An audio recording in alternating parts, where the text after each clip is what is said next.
Cuban dictator Fidel Castro was very famous for one particular trait.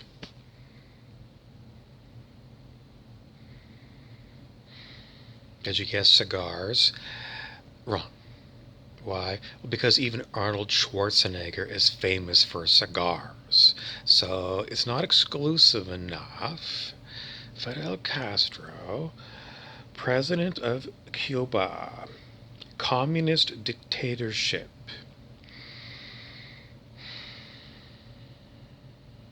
What else was he famous for? The most important thing he was famous for. Well, besides, being like, the dictator president of Cuba, I mean, what was he famous for? I mean, that identifies him. Otherwise, it's just Joe on the street. I mean, being the dictator of Cuba makes him a person of a celebrity, let's call him. Okay, so we're not going to use that as, it's what is he known for? What is he famous for compared with other political leaders?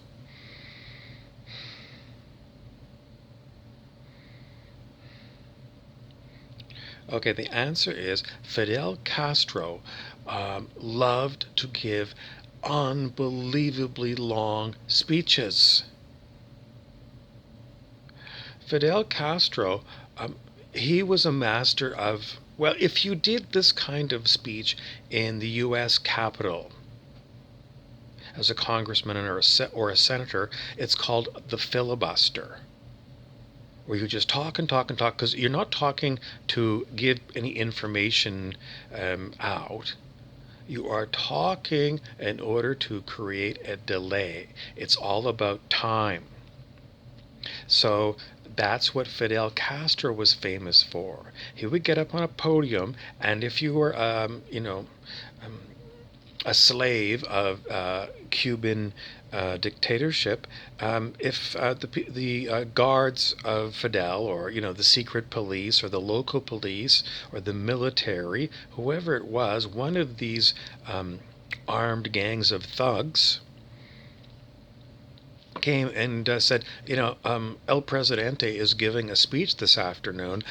You're going to be coming with me because you're going to be the crowd, and you're going to applaud at certain times, and you're going to give standing ovations at certain times. You're going to do like loud cheers. Don't you dare do a catcall or anything else. And you have to look like you are enthusiastically in favor of El Presidente, or we're going to shoot your child. Got it? So that's the way that Fidel Castro got his audience, and we were told, we weren't in Cuba in those days, but we were told, and they did have recordings. I don't know if they ever showed us a full recording. Maybe we'll check YouTube and see if they've got a recording there, because this was before the internet. So the best we had was cable TV, and cable TV was not in the business of showing Fidel's long-winded speeches, but they would tell us on the national news that he was very long-winded, and in books.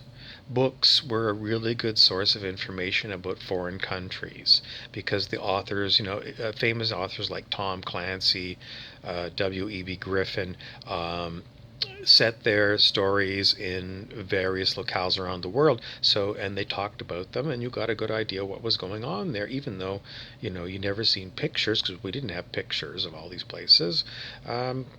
So you got really good at it because you're using your imagination. Very good.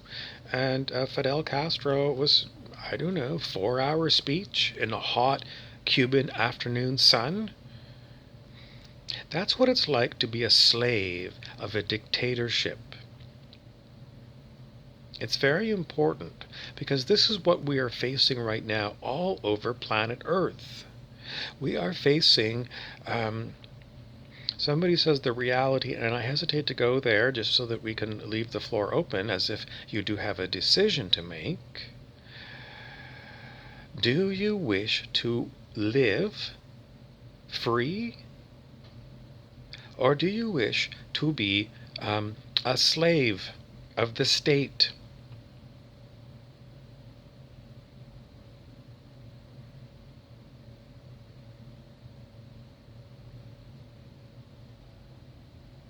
Because in our countries, uh, we are really slaves of the state, aren't we? Even if you are in a Western country, you are a slave of your state. Now, there's nobody here that's going to deny that. Because when the state decrees that you wear masks and you do lockdowns, you do that. And, it was very lightly enforced in the beginning, but more and more and more we're seeing that this is what has become a police state, which is what you think of when you think of East Germany. That was a place where they had the Stasi, the secret police who listened to you. They would bug your apartment. They would listen to your phone calls. They would follow you. And if they didn't like what you were all about, they would get you fired, and maybe you would end up, wondering how on earth you were going to feed yourself. So, these are not friendly states. And we have got all this stuff going on, the release of the information by Edward Snowden and WikiLeaks, but all the surveillance of us.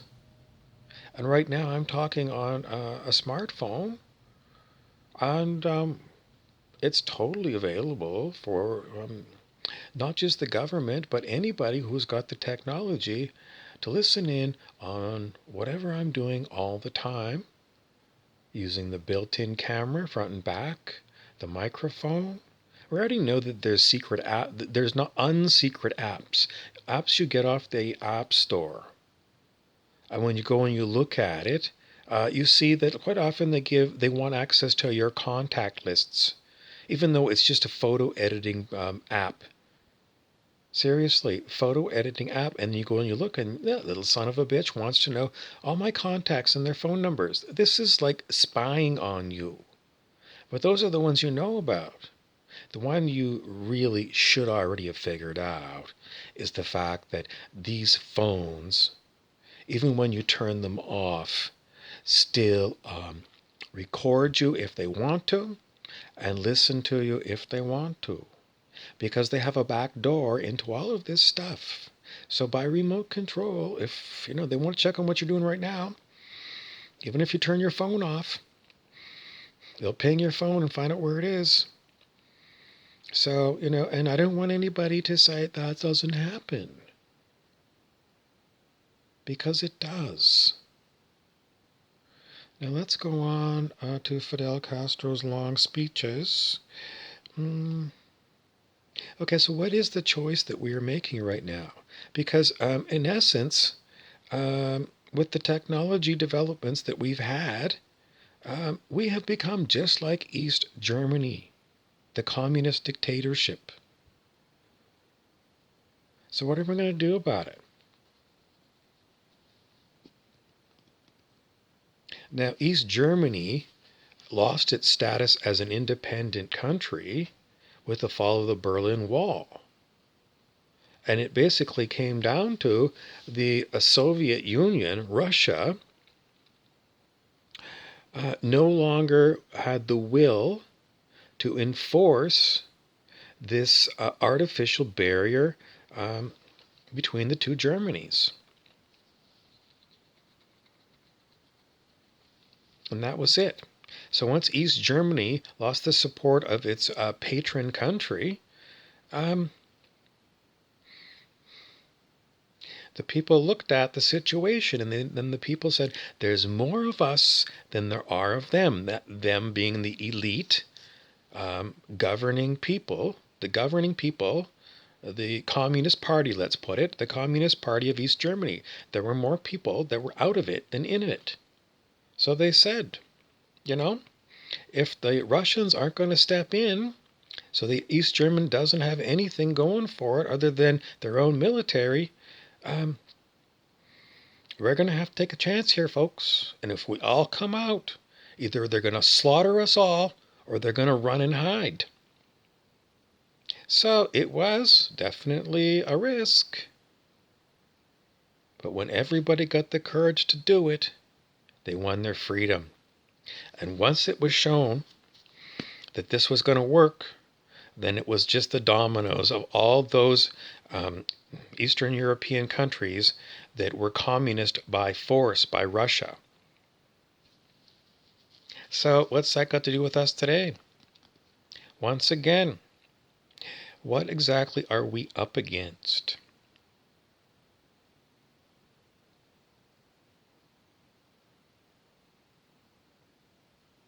How big is the elite, and how reliable are their armed forces?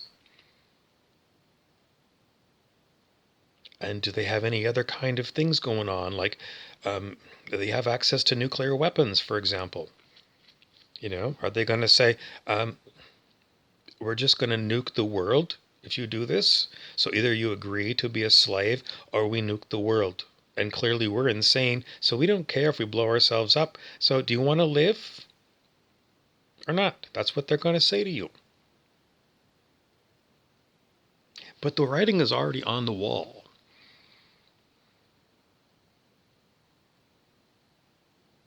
Because they don't need us as labor anymore. 100 years ago, they needed the human labor to run the primitive machines. Modern day, I saw, once again, robots. And these robots are humanoid in form. They're very large and strong. The super soldier kind of robots.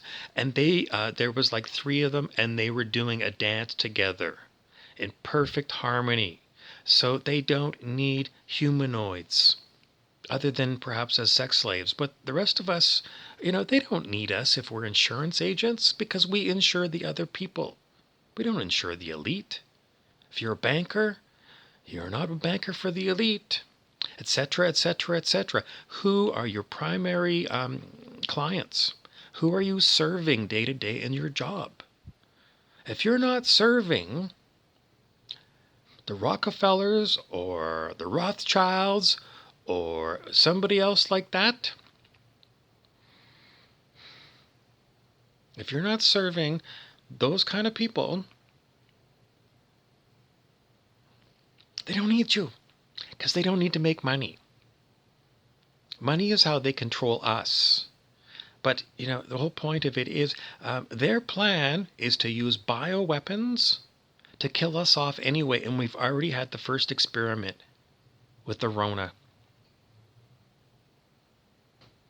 So just imagine the same scenario, but instead of having this thing that everyone on media is saying is so horrible, but it's only killing people who are already at death's door, old folks in old folks' homes who are not expected to live. Most people in those places just a few years before they drop dead. Some of them live longer than that, but when they're in there and they've already got cancer or whatever, they don't last that long. So those are the people who are dying from the Rona. And these other stories about it being young people here and there, these are like outliers. Because I looked at the statistics put out by the government of the UK. And that's what it said. Old people like over 75 years old who have pre-existing conditions. In other words, they already have heart problems or they got dementia. They're already out the doorway. These are the people who die. So, when you hear these other stories, it's the media that's trying to make you think that it's actually across the whole spectrum of age groups, and it ain't. They're lying. But they're just testing us. How smart are we with this one? What are we going to get? You got to engage your brain, and you have to engage your intuition to really understand, because they're lying to you all the time. The 0.1%, 0.01% of the population owns CBS, ABC, CNN, Fox. It's a teeny tiny fraction. That is the elite. They own the media. So they're constantly telling you whatever they want you to believe. And so you got to get good with your intuition. You got to feel it. What feels like it's truth. Because if you're only going with your head trip up here, your head, it can't tell. I mean, it's good at like doing like math problems. It can do math problems. So it could calculate probabilities, perhaps. But if you want the inside edge of what's really going on, you link this, the probabilities that it's calculating, with what you're feeling, and maybe with what your gut tells you. So what does your heart say? Put your hand on your heart and say, my heart says this about the subject. My intelligence, my rational mind says this. And my tummy, my gut feeling is this. And then which one do you take? Well, let's go with this. If they all say the same thing, that's your truth. That's your truth.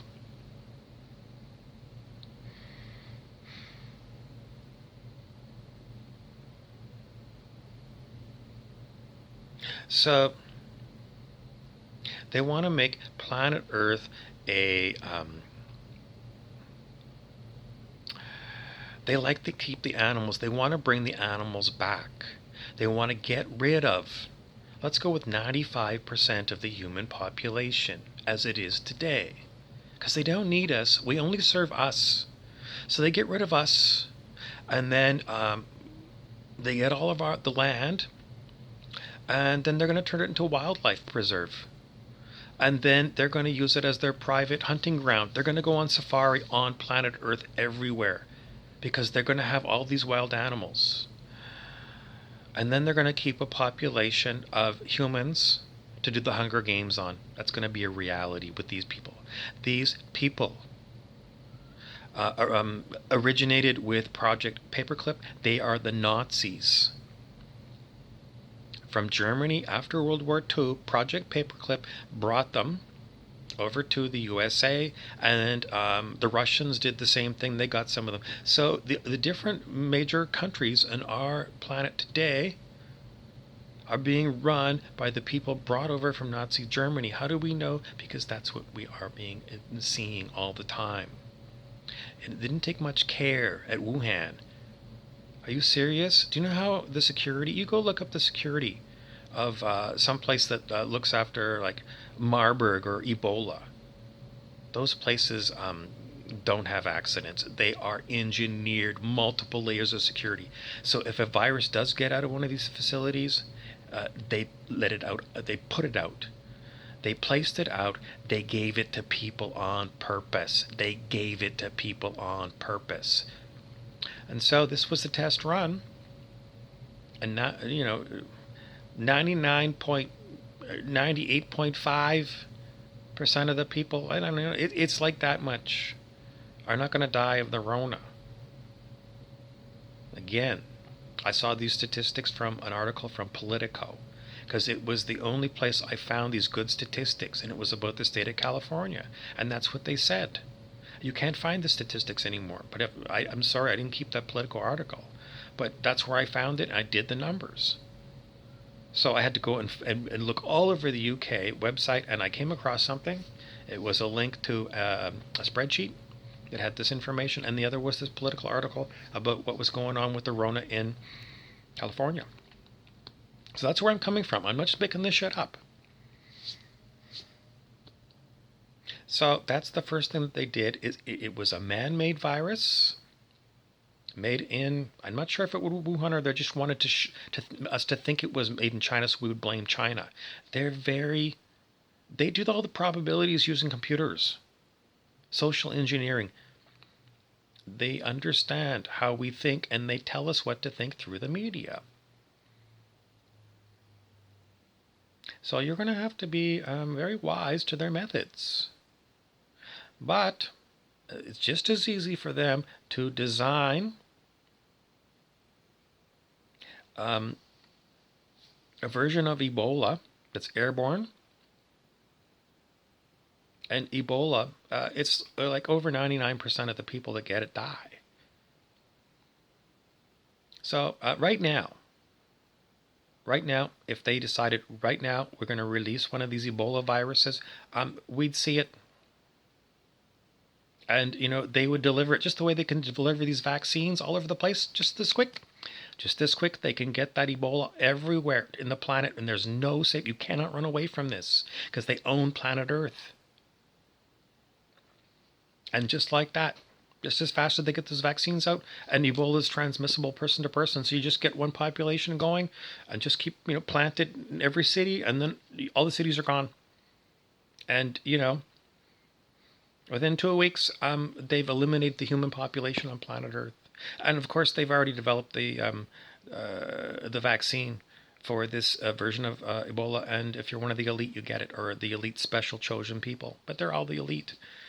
So the elite eliminates all of us using a bioweapon like that, and in 2 weeks, the whole planet's theirs.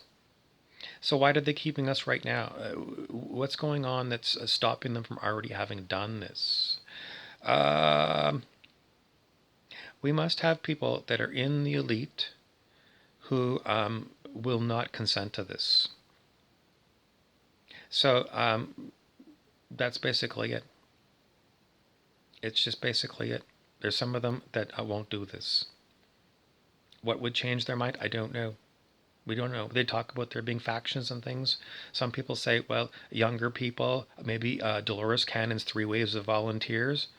There's talk that some of these people who were star seeds, that was souls that were from other planets, high vibrational planets, and some of them chose to be born to like the Rockefellers or the Rothschild, or some of these other groups that are part of the elite, in order to stop this generational curse within these families. In other words, somebody who had somebody who was going to stand up for ethics and human rights, rather than elite domination of a planet. So, what do you want to do with all this information? Because let's just scrap all that thing. What do you want to do with this kind of information?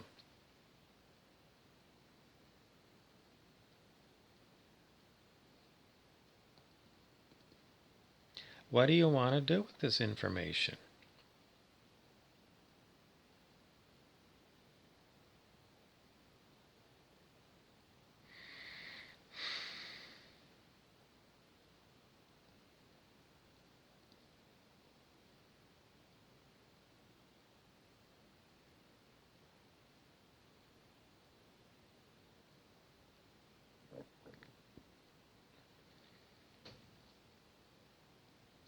My personal opinion, it doesn't matter. Because I don't want you to hear my personal opinion on what to do. Because I want you to start relying upon your heart telling you things, your gut telling you things, and not rely on your head trip. This is the biggest problem with humans. They think that being an intellectual, rational, science kind of person, which is all about, the head, and actually it's really just left brain. It's just left brain among right-handed people. Vice versa if you're left-handed, strangely enough. I read that last week. So the whole point of it is what? If we're all in a head trip up here, and we're not listening to what our heart says and what our gut says, I mean, what if these two things are saying something different, but we're trained by our drone schools, we're trained to think, which is they always consider it to be up in your head. Think, they would point here, you need to use your noggin. You need to think about this. That's the way that we are all taught. But this is very toxic masculine. If this left brain is the only part of your body that you're listening to when you're making decisions. So really what we're asking you to do is to bring in your right brain, which is a totally different operating system, an operating software than this. This is linear, and this is more whole thinking. This is more creative. So we want to bring in this kind of stuff, And we need the heart connection. Heart represents courage.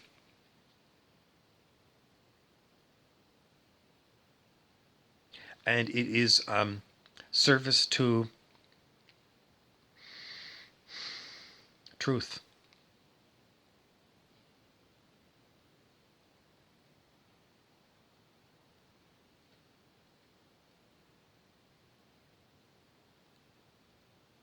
Your stomach, your stomach is going to be life itself. Okay, your stomach is it's your lower chakras. These are your animal chakras that you carried over from your animal lifetimes. These ones down here, the lower chakras. Anything below the heart. So from solar plexus and then like the sex chakra and your root chakra, those ones are the same as the animals have. And so what are we talking about? Animal survival. In other words, survival of the human form. If you don't have these chakras, you're dead.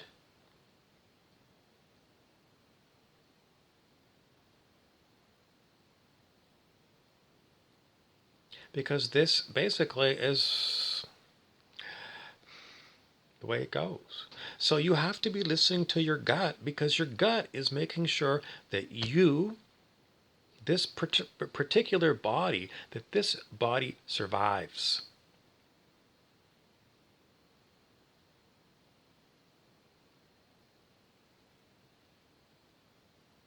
So at some point, if this thing says no, but your heart and truth and higher wisdom and your right brain and your left brain, if these ones and these ones say, we are willing to die for this, this is most important to us. If they say, we are willing to die, this body, to do what we're going to do, and this one says, you're putting me at risk, or this is a suicide mission, then what are you going to do? Somebody might say, this is going to be your decision. How important is this cause to you? Are you willing to die for this cause? So that's what that combination is. What if it's your head and your lower chakras? These two things say, let's do this. And this one says no. If you bypass your heart. This is talked about on the internet. A number of websites talk about this. Bypassing the heart. They talk about it in things like websites on ascension. And how some people seem to be not conscious that this has been bypassed because of interference by demonic extraterrestrials. That basically they shut down your heart center. And then you come to be relying on this. And how does it feel? They say, how does it feel in your gut? So you're not with your highest truth. There's all kinds of good information on this kind of stuff on the internet. Implants. And maybe it's very hard to get your head around these implants because sometimes they say they're like etheric implants, so they're in your etheric body. What's an etheric body versus your physical body? It's more like the field around your body, perhaps. But like these things aren't really well defined quite a time. But so who would be a person who runs on their head and their gut? A sociopath, a psychopath, a service to self person from the law of one. A service to self person. So examples of people like this: Adolf Hitler, Joseph Stalin, Pol Pot, Chairman Mao of China.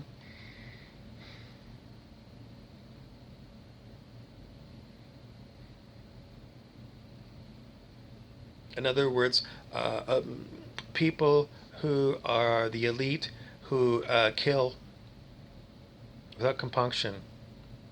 without problem.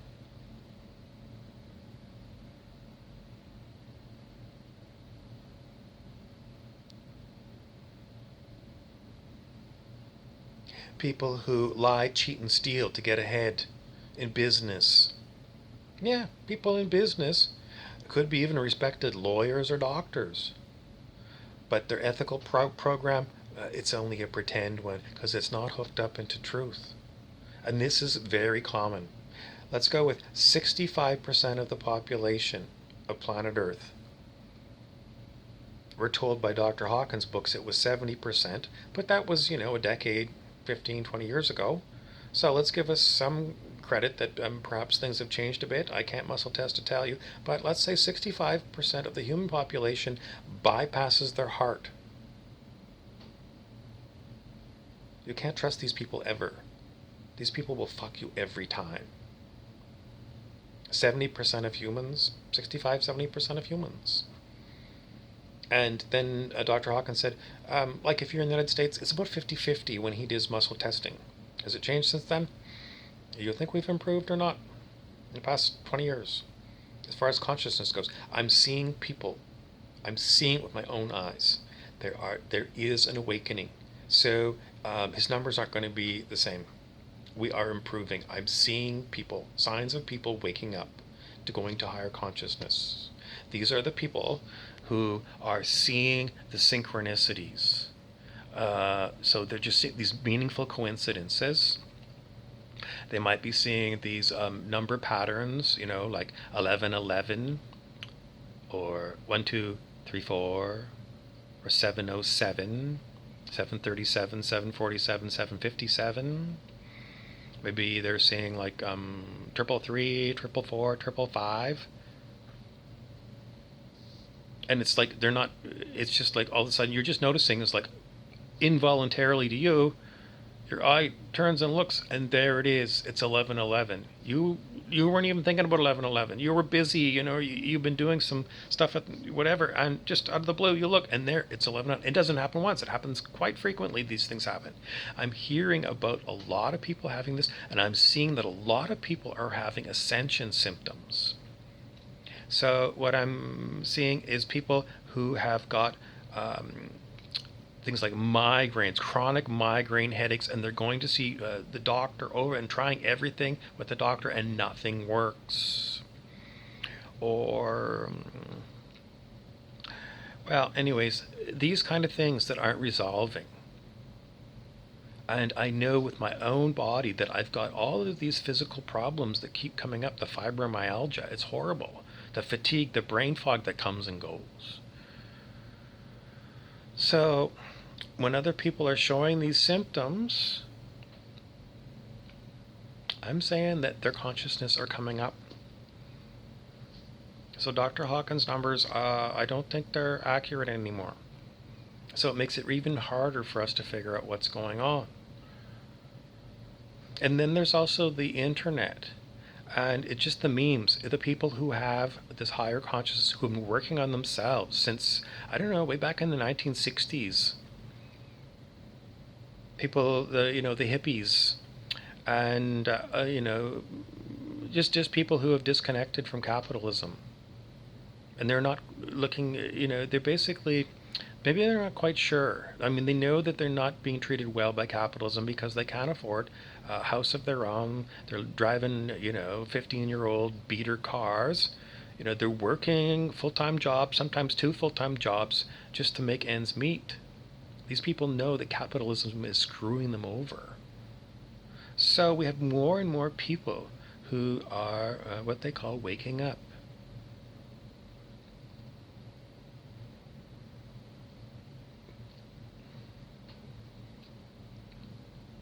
Do we have to worry about what's going on? Yes. Well, I don't want to go into fear. I don't want a vibration of fear, but I want a concern. Do I want a concern about this? It depends on where you live. This is a strange one. Because if you are a Tibetan and you've gone up into the Himalayas to a cave and you're on like a 3-year cave retreat where you're not leaving the cave and somebody's bringing you food and water every day, I don't know what they do with the poop. I guess there's somebody, they must have a poop thing that they come back out, because you couldn't keep the poop in that little cave. It'd have to be like sent out. Food goes in, and somebody takes your poop away. But yeah, I read about like some guy that was like more than one time spent 3 years in a cave meditating. So that guy, he doesn't even have to have a concern because he's not relating to people that are in the city. So he doesn't have to have a concern at all about it. Doesn't have to be worried. I mean, not going to be worried about it, but whether he needs to be concerned, he doesn't even need to know about it formally. In other words, have the New York Times delivered to him every day so he gets to see what's going on in the world. No, those yogis don't do that. They sit there. We don't have to send people going and tell them all about what's going on in the world. But for those of us that work in the cities, we have to show a concern for this because we are dealing with a lot of people who are not awake. And in order to waken them up, we have to kind of scare them. We have to kind of scare them. We have to say, did you ever consider this? It's just like my talk here tonight about possibility of how easy it would be to use a bioweapon to kill us off.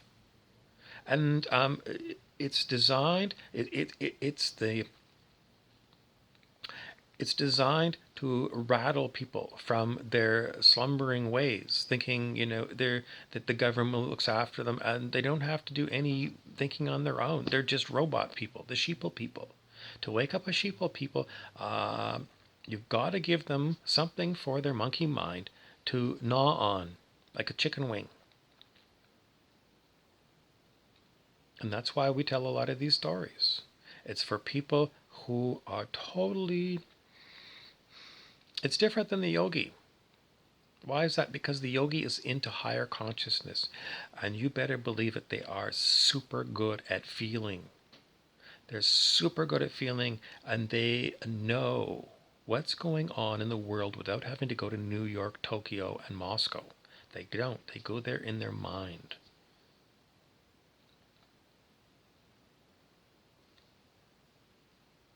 So really, what are we doing then? What do we want these sheeple people to do when we keep dropping these truth bombs on them? Well, part of it is that it is the truth and they are ignorant of the truth.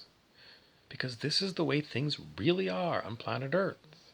And they don't teach this at school. And somebody says it's not rocket science to put it together. Yeah, for that kind of person. There's people in all walks in life that have figured this out. But there's plenty of other people. I just talked to one guy today.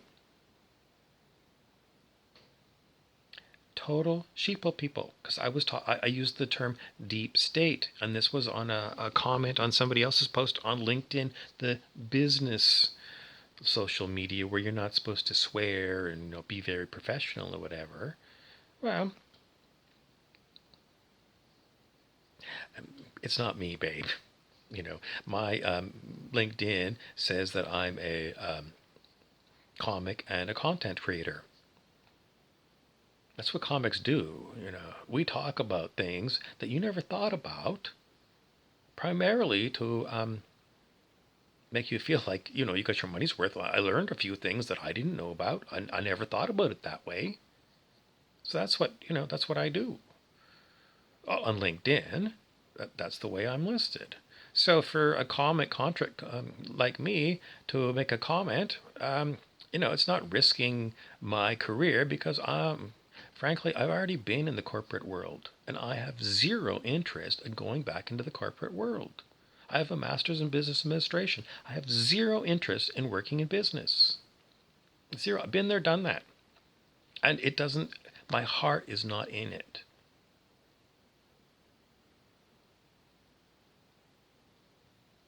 My heart says capitalism is an evil and it has to go. It doesn't serve us. So, on LinkedIn, what am I there for? I'm primarily there to talk to people and do exactly what I said. Help them see things in a different fashion. So anyway, this guy, basically saw the words deep state, and then he said, "You're a fool. How do you feel about that?" Basically, that's what he said. "You're a fool. How do you feel about that?" And I told the man, I said, well, I said the same kind of thing that I'm going to say. You, sir, are a sheeple. And that's what I suggested to this person. I said, you are not, I said, what you need to do is meditate daily. Start a meditation program so that you can enhance your intuition. So that you've got more to go on than this head trip up here, this monkey mind up here. This sheeple people are either they don't have nothing going on here and nothing going on here, and they're just running here. These are people, they go to the office and they dress in scanty little dresses. Or if they're a dude, they got like muscle shirts on and they got like these special expensive jeans that show off their package and their butt. They're all about the lower chakra, the sex chakra. Those kind of people. People are really easy to figure out once you understand about the chakra system. You can just see what they present to you. You can just see it, and you know where they're at.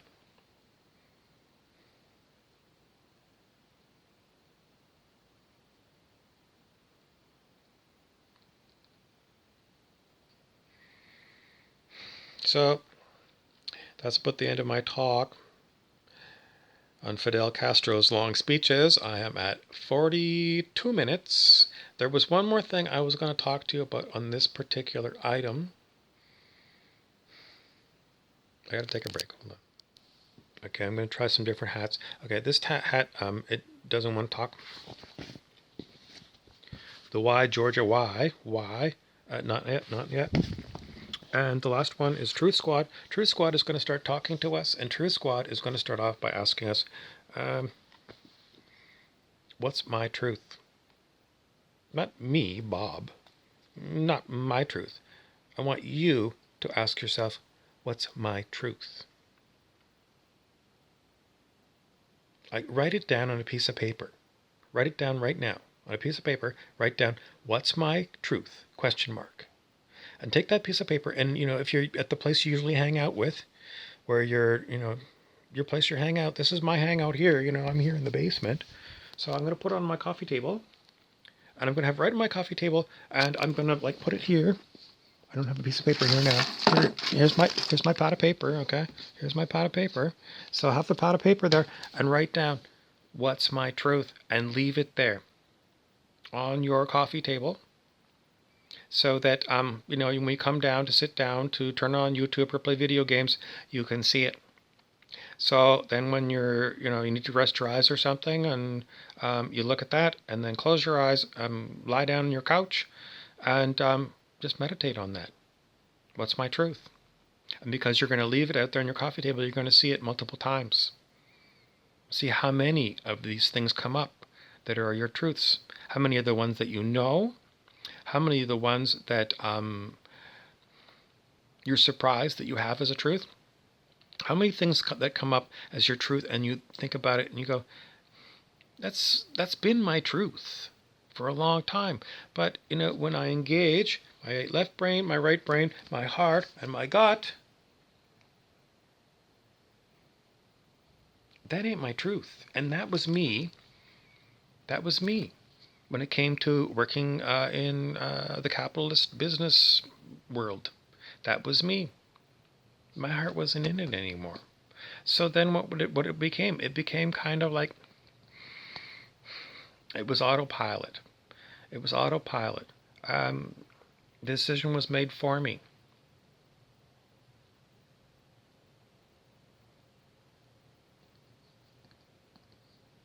And that was the end of it.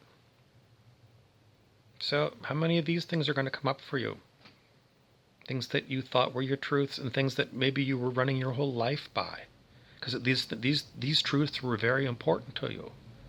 And then you find out when you're meditating on this and using all your chakras that this ain't my truth.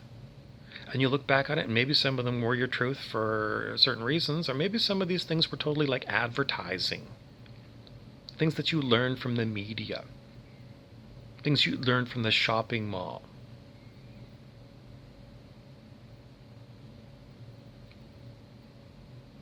So you're going to start to reevaluate your core beliefs. Do they still work for you? Some people would say, did these things resonate with you? And then you're going to see some of these things. Like I had a really strong truth that making lots of money was the number one important thing for me. Lots and lots of money. Like my truth is, I'm a capitalist. My truth is, I'm a capitalist. And I plan to capitalize on capitalism to make me rich.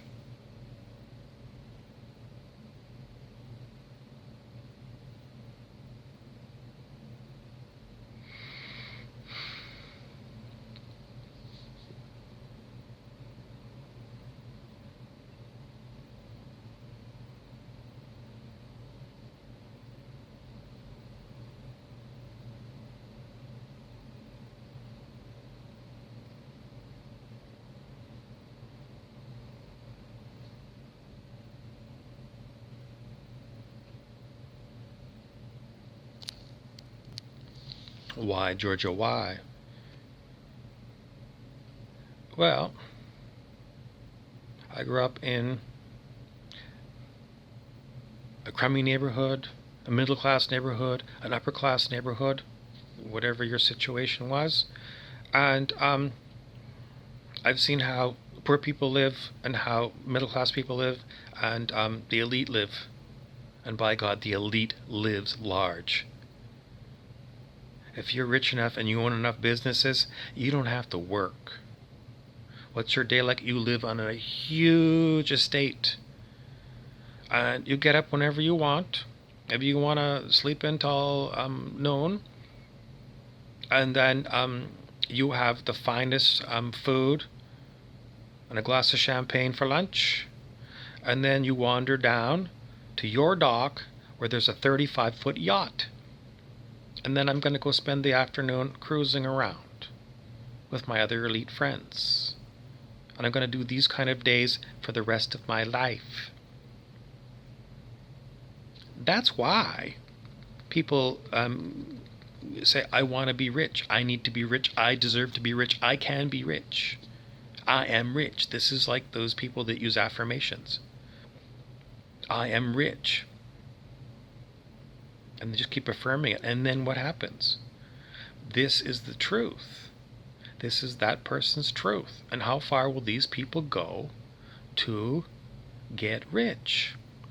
Well, we just saw last week, Samsung Corporation, the head honcho of Samsung Corporation, the enormous corporation. Like, I'm talking about the owner of Samsung was jailed for trying to bribe the former president of South Korea. Something like 16 years. Now, my God, somebody like that, do you know how many, what is the profit on Samsung? Now, this person is willing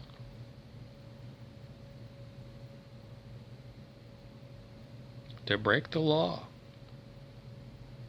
in order to make more money.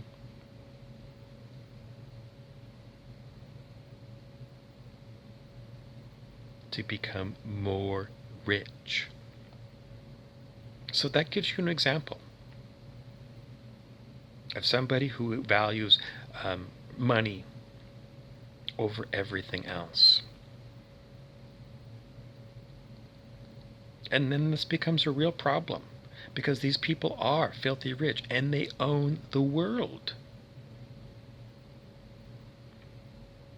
They're hungry ghosts. Hungry ghosts. And if you look up a hungry ghost, the idea is that if that person dies, where they value nothing but money, then it's greed. It's incredible greed. And then what happens is when they die, according to the Tibetans, they go to a bardo, which is another kind of astral world, and they get hungry. Because this is what it is, it's hunger for money. So they get hungry, and in the astral world, what happens, like it's physical hunger in this case. Physical hunger. I'm always hungry. And then what they see, the ghosts are that they have little tiny mouths and little tiny esophagus. So they can't get enough food in to satiate their hunger. They're hungry ghosts, and that's the penalty for greed. You have to live in the bardo as a hungry ghost. So it's painful hunger. Never goes away hunger. You can't satiate that hunger. That's what they say. So this is really not a good idea. This is basically a moral lesson for the soul. You want to play this game of chasing money at the expense of everything else, including your humanity, including the welfare of all the other people on the planet and all the animals on the planet, and the planet herself. If that's what you are going to do, then you are going to have to pay. And the way you're going to pay, it's a lesson for your soul. I mean, your ego is going to say, it's a penalty. Your ego is going to say, it is you paying for your mistake.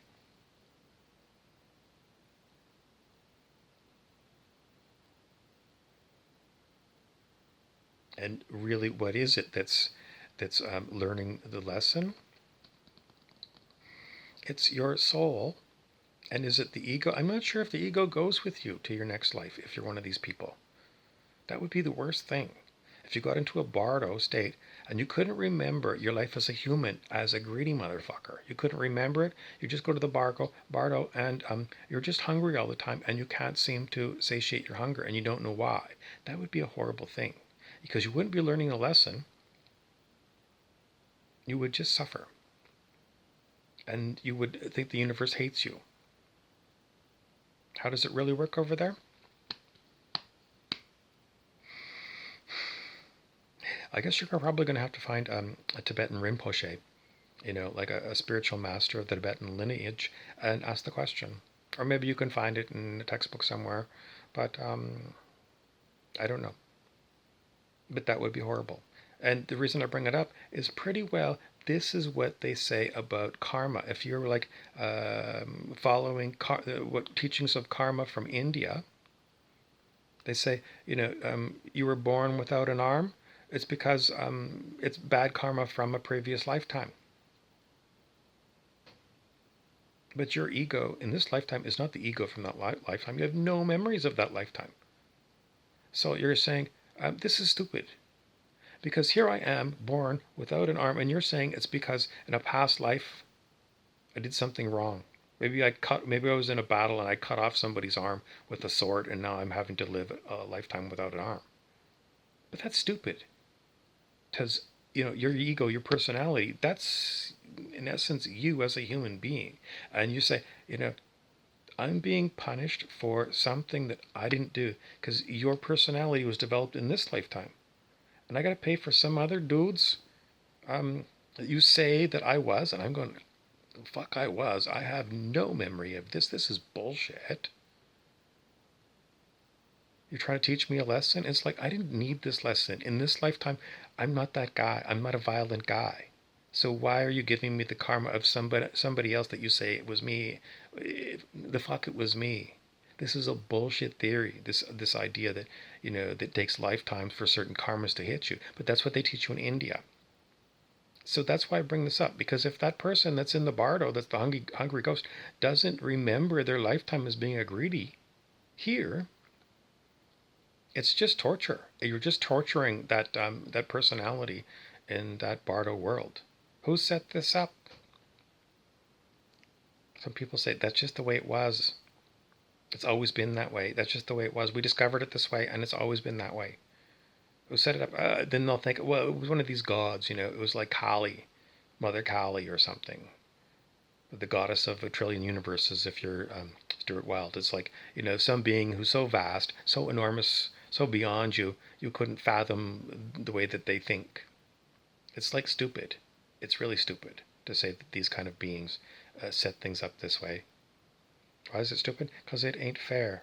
Wouldn't they set up a... I'm sorry. The world that we live in is just like this. We get hit by stuff out of the blue, and then people say, it's just spiritual lessons. That's what people say. It's like, blame the victim constantly. You should have known that. You should have gone to church. You would have learned that at church. God hates fags. Didn't you know that? It's in Leviticus. All this kind of shit. And then what does that do for... This does not serve humans. This karma idea that comes from India does not serve us in the least. This is an evil philosophy. It's an evil philosophy. Because it disempowers us. It says the gods who are crazy created this world this way, and suck it up, buttercup, there's nothing you can do about it. This disempowers us here. And the whole country of India is fucked if they go on. And all of this Indian teachings is all around the world. All this karmic crap. And, who are these gods? I don't know. I mean, are they going to, Kali, Mother Kali, hello, are you there? There's no one talking to me. So this stuff creates terrorists. Middle Eastern suicide bombers who believe in holy jihad against the infidel. That's what we're talking about here. People who are deeply brainwashed by this kind of religious claptrap. It's highly toxic, highly dangerous, and it's really real on planet Earth. So what do you want to do about it? Because it's, in the olden days before we had, I don't know, even in the olden days, these mad people would create enormous armies. And then they'd have an enormous wooden ship navy, and, they'd sail. And once they hit land, they came here to conquer, kill, rape, and plunder, and take everything. If that's the kind of people they were. And today it's, it's just more technology, more easy ways to do these things. So I'm still doing my Fidel Castro long speech, and I'm at 57 minutes.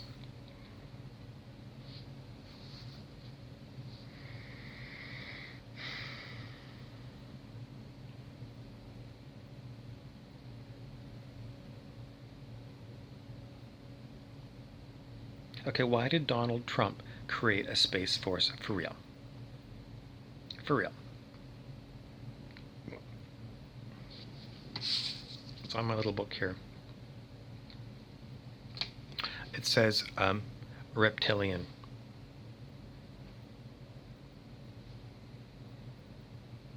So whether the government knows that there's extraterrestrials or not, the American government is preparing a Space Force in case they do show up.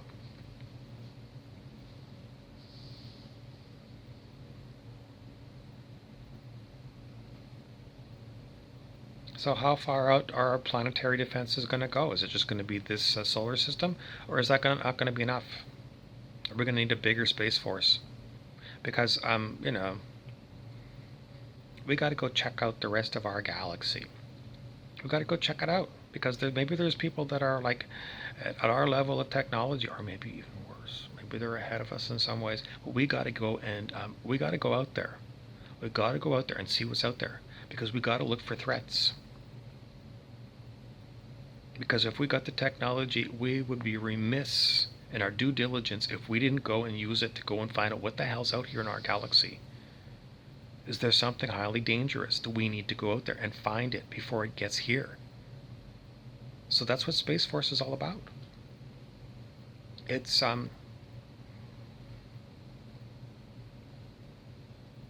that's what it is. So Space Force, if they're going to continue to work on technology, no one knows what they have already. It's all secret, but that's what they're working on. They're not looking at just keeping our solar system safe. They are going to go and conquer our galaxy. Why conquer? Because that's the way that they work on planet Earth. Divide and conquer. That's the only way that you can have control. You have to be, Teddy Roosevelt said, speak softly and carry a big stick. It's the American way. The American way is to always have the biggest military on the planet Earth. Always. And not just like a little bit ahead of the Russians or the Chinese. It's like, how many wars are they? You can look it up. They plan on fighting multiple wars in multiple places on the planet at the same time. It has to be that big because this planet is so difficult to manage. And you have to manage it in the end using force, military force, shock and awe. Was it Dick Cheney or Dick Rumsfeld that said that? But that's how they do it, and that's the way it's going to be. Planet Earth has a mission to our galaxy. Planet Earth's mission is to conquer our galaxy. That is the human mission from planet Earth. Planet Earth is a warlike place, and planet Earth is going to bring war to our galaxy.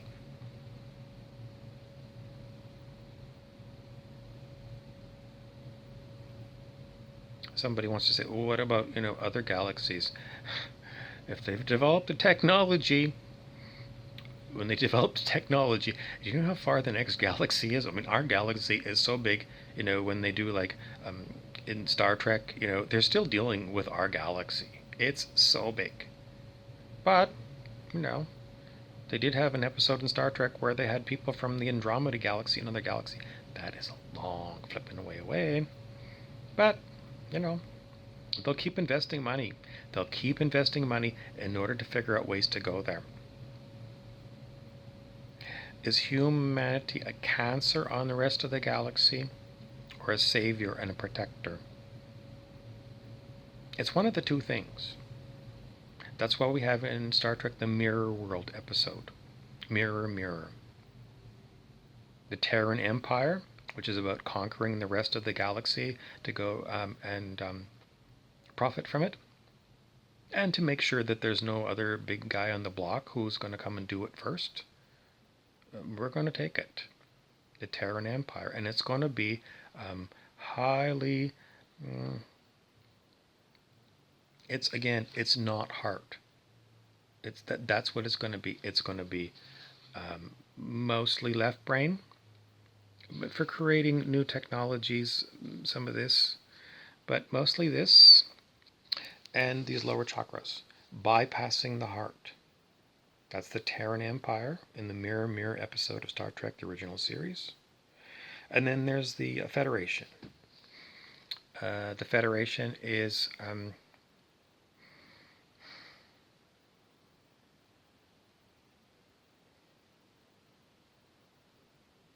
how much difference is the Federation from the Terran Empire?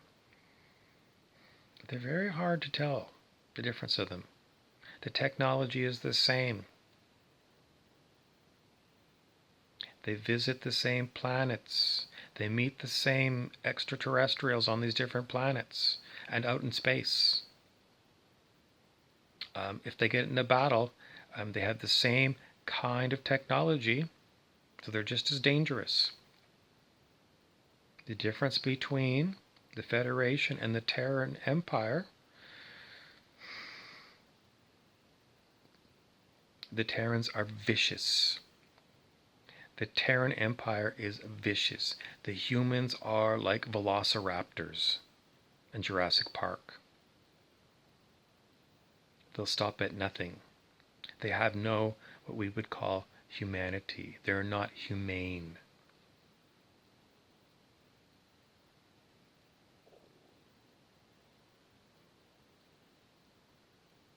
They are willing to mass murder people to get what they want.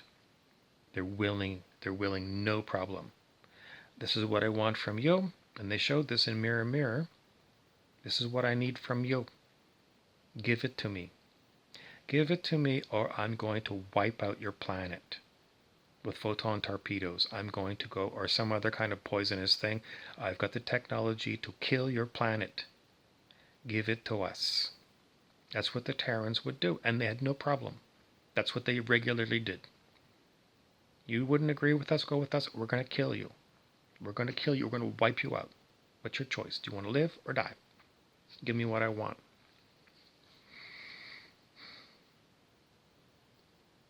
And the Federation would be, all right, we're a voluntary organization. If you don't want to join us, fine, stay independent of us. We'll tell you what the benefits are with us, and we'll tell you about your enemies that you maybe didn't know about. And this was talked about in the episode of Star Trek, the original series, about the Organians, which were non-physical beings. And they were able to create physical forms, and they appeared to be very primitive. And Captain Kirk went there and said, you people are so primitive, and you don't understand that we have Klingons all over the place. The Klingon Empire is just like the Terran Empire. They're going to take whatever they want from you people, and you people don't have any, you don't even have guns. So Kirk is saying, you need the Federation. You need us because we can protect you with our ships, with our technology. The Klingons, we'll fight them. We'll fight them for you to protect your planet. So the Federation, that's what they're all about. How did things work out with the Organians on planet Organia? Spoiler alert.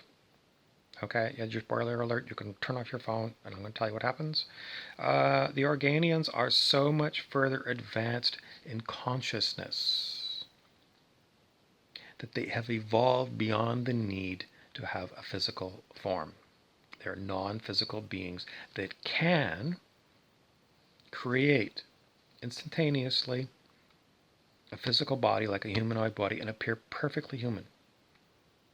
And then when they don't want the body anymore, they just change the vibration or whatever it is, and it just becomes it just evaporates into light. So what does that mean? Well, in the end, the Organians, not only were they able to do this, but they are because they can go and create a body and remove a body, manifest and demanifest a body using just their consciousness. They also developed the ability to enforce a peace between the Klingons and the Federation, because with the power of their consciousness, they could disable the Federation and Klingon weapons, etc., etc. You can still see the episode. So if these are the kind of extraterrestrials that are already here in our galaxy, I don't know how far they can go with their consciousness. Maybe they can go 3 galaxies over, 500 galaxies over. But this is consciousness evolution to get to the level of the Organians. And why not? We always want to be stuck, because they showed us this. These were made between 1967 and 1969. So they showed me, when I was a child, watching this TV show. They showed me what you could evolve to on TV. I never forgot that. So if you ask me now, what is my goal? My goal is to emulate the Organians. I plan to expand my consciousness to the point where I'm like an Organian and I can manifest and demanifest the body. Why? Primarily for safety, for me. Safety for me. Because if I can do that, then I'm free. No one can fuck with me anymore. I've been fucked with enough. And in a physical body, I'm always at risk. And if you get to be an Organian, then it's not going to be the same thing. It's not like where you're trapped. You're incarcerated instead of incarnated. You're incarcerated in a body because we can't get out. And the Organians, they've evolved beyond that. And once you don't have a physical form, then how can physical beings like Klingons or the Terran Empire of humans, how can they hurt you? So there is the reason to protect you. That's the reason to evolve your consciousness, which means you gotta drop all this garbage about serving the goddamn Babylonian Empire, the Cabal, the Empire of the Snake, Babylon.